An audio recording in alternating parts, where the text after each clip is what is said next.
Hi, welcome to Garden Cafe. I'm Maureen, and usually I'm in my Texas 8B 9A garden, but once again, still in Houston. But the second part of this video will be from my home in Central Texas. I'm going to be harvesting some seeds, and one of the first ones I'm going to do is this Cleum, and it's really very simple. Sadly, I will post a photo here of what this looks like in the afternoon because it really is very stunning. It blooms in the evening as the sun's going down, and then the flowers that bloom tonight end up fading to white on the sides and then create these pods. I'm going to bring you in closer and show you how simple this really is.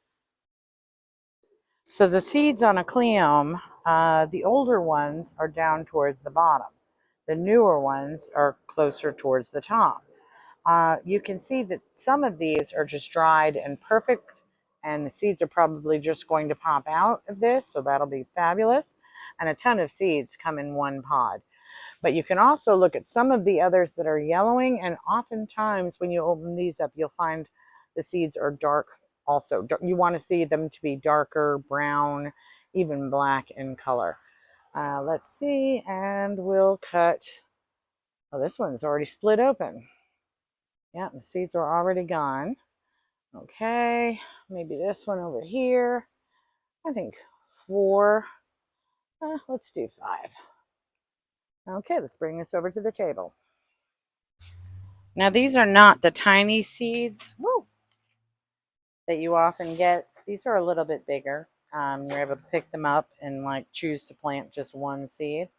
But still, I like to do these on a white piece of paper and then put them in a seed envelope. And if you look, some of the seeds are already falling out of the pod.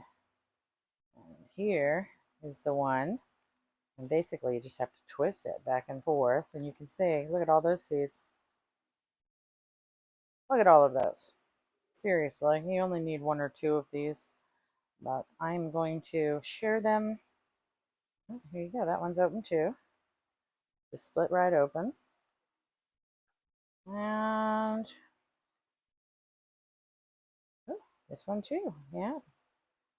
These are all ready to go. You can see the dark black, almost dark brown, almost black seeds. So they're definitely good to go. And let's see if this one is. Yep. And the last one. And as you saw, I could, if I chose to, probably do 1,000 of these easily off of that one plant. And I like to use a simple, coin envelope or seed envelope. You just want it to be paper, something breathable. You don't want to store these seeds in plastic where they have a chance of rotting. But you do want them to be in a cool, dark location. And obviously these envelopes are good for the shade. Let me try to get this. And I will store it at home in a cool zone. Back in Central Texas, and I'm going to plant the Cleum seeds and a few other packets that I also got. Let's go. So to plant the Cleum seeds, and I'll show you the 2 others that I got, I'm going to be using these 12-cell systems I purchased from Amazon. And it's pretty simple. It comes with a reservoir for the water, 12-cell for planting your seeds, and then a dome to make it basically a little greenhouse to get the seedlings started. These are very inexpensive, and as you can see, I reuse them all the time. One warning is, well, at least in Central Texas, it gets so hot you really have to figure out where to store them. Mine, sadly, were in an area that was just too warm, and many of them melted. So I'll learn from that going forward. To start this, I'm going to use this seed starter soil. There's something, I guess, my sister's the one who started me on this. I've never been successful at growing seeds. And she said, no, you have to use the seed starter soil. And apparently it's very basic. It doesn't have a lot of amendments to it. It's just seeds seem to grow better using this. I gave it a try, and sure enough, was very successful the last time I grew my plants. So I'm going to use the seed starting soil for all of these. The two other seeds I'm going to be starting, and it's probably a little too early for these, but you know what? There's something so calming and peaceful about starting new seeds and getting them going. And the way I'm looking at it is, you know what?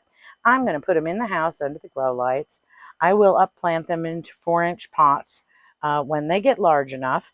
And I will have more full, ready to go, ready to flower plants that will go out in the end of January when things start warming up around here a little bit more. So the first one is the phlox seeds, and I'll put a picture here, just very gorgeous. I actually grew, no, actually, I think my sister gave me one of her seedlings of phlox, and that year, that was just, it was a wow in the garden, but it was one flower, and it was only one color, so this time I got the mix, the garden phlox mix. The other one is penstemon, and I'll put a picture here. And I have grown this, or actually, I want to say it's possible. My sister gave me seedlings for these, and they were absolutely gorgeous as well. So I'm just going to give them a serious great start. It's the end of September. I'll plan on planting them out in January or February with the full expectation that they will be very well developed and ready to bloom in the garden. All right, so let's get going. First thing I'm going to do, I've pre-moistened the seed starter mix, and I'm just going to put soil in these 12 cell containers.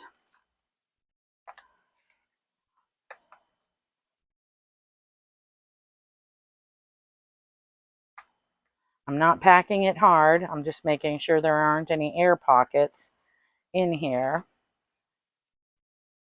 And I'll finish up. Let me see. I think what I'll do is obviously water. I'm going to put water more than halfway up here when the seeds are in here, and it will get dropped in. But for now, I'm just going to put it in here just to keep it a little bit more stable and firm, because it can get a little wobbly.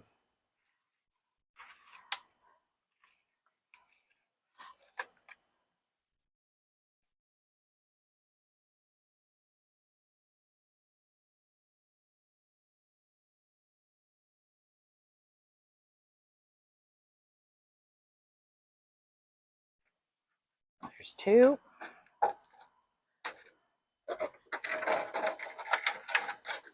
And here's the third.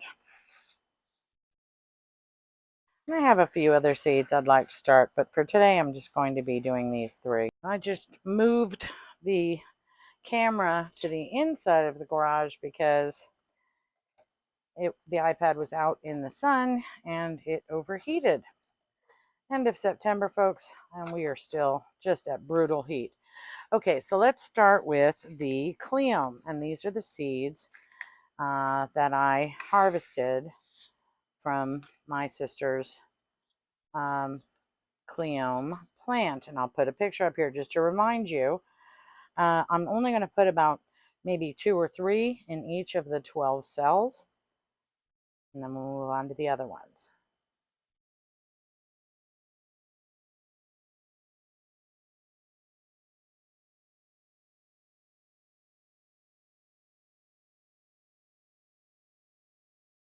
Now these are seeds are bigger. Sometimes I deal with seeds that are super duper tiny, and handling them or counting them out is a little bit more difficult. Again, I have enough seeds probably to grow a small forest of Cleome, but we're going to start with these 12 and see how it goes.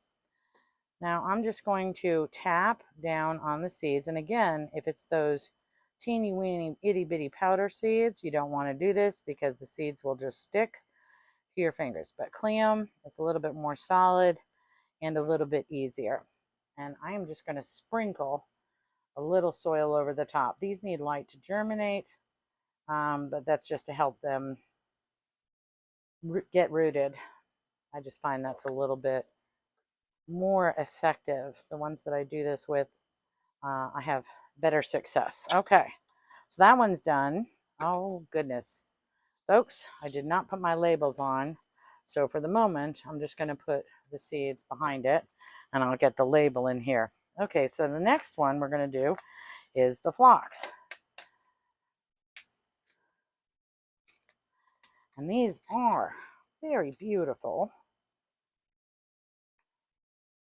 And as I said, I had great, oh, well, I'll just knock something out. I had great success with these. One year, I want to say it was 2 or 3 years ago. I'm not sure why I didn't plant any this year.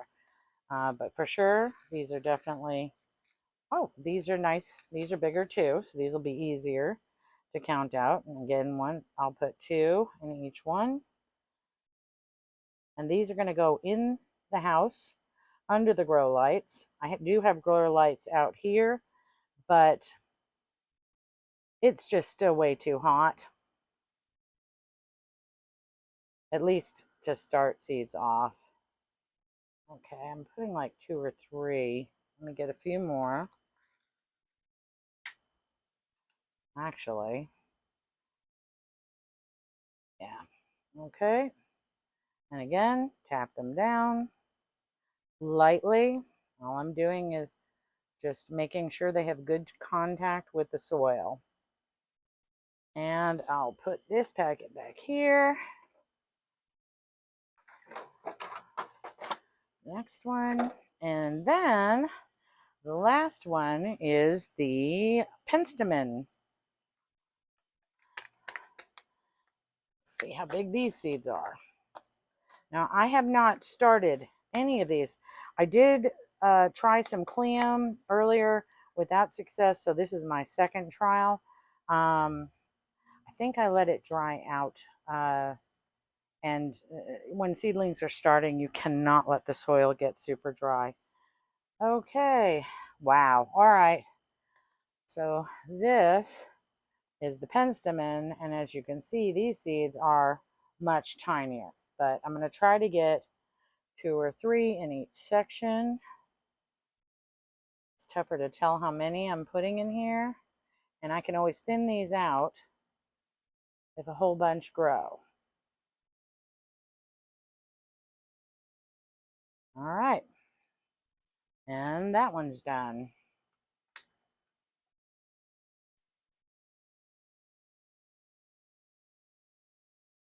Okay, and I ripped off the name of it.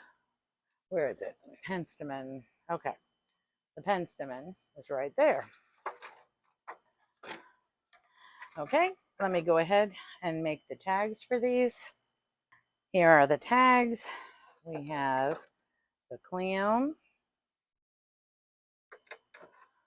And again, I'm going to fill these reservoirs up filled 1/2 way up. And it will basically wick the water up from the bottom.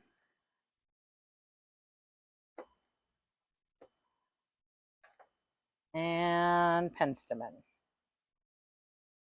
Okay, now let's put water in these. This is absolutely not necessary, but I like using the Quick Start seedling starter Miracle Grow fertilizer. I just add a little to the water. And again, it's not necessary, and I have not grown enough flowers from seed to determine whether or not there's any great benefit. I think that will be one of the experiments going forward. I'm just going to move these up, take this off, and just move them up so I can put water in. I cleared off a shelf. My grow station is in one of our bathtubs, which is way too hazardous for my husband and I to climb in and out of. And I'm going to put these up. There are a few seeds left and everything, so I'll have another opportunity to plant more. In and out of the bathtub, just way too hazardous at this point in our lives. So I have converted it to a grow station with grow lights, and I will show you that in a second, because that is where all of this will go. Basically fill them up to about 1/2 maybe a little bit more, but around that is pretty good. And you simply float these in there. And well, this is pre-moistened, so it's coming right down into the water. And that is all the water it's going to need. You do not need to water it. You do not need to think about it. On the domes, you close them up. You basically want to make a pretty sealed greenhouse for all of these. All right, so let's head inside. And here we are, all three. You can see the humidity domes are already doing their job. As far as these others, just to show you, these are experiments I did not record. I had some very, very old seed packets, probably 4 years old. And I actually was going to throw them out, and I thought, well, let's give them one last shot. So these are snapdragons. They're not looking fabulous, but honestly, I'm going to be upplanting a few of these. I'm glad I tried. I'm glad I did this. These are petunias, very old seeds, but as you can see, I'm getting some decent plants here. I'm going to let these grow a little bit further before I upplant them. Up here, I have an aster mix, which, by the way, guys, they were absolutely stunning when I grew them. But the older seeds, again, went ahead and planted them just to see if they could possibly survive or do something. So I'm happy, that I gave it a try, but I don't see anything happening there. And it's been, goodness, I want to say 2.5, 3 weeks. I'll give it another week, and then I'm just going to give up on those. Well, that's it for today, folks. Try to find something in your life. If it's not gardening, gardening works for me. But if it's not gardening, find something in your life that's peaceful and quiet and no distractions around, just you, and focusing on something that is creative, something that will become something else, crocheting, gardening, whatever it takes.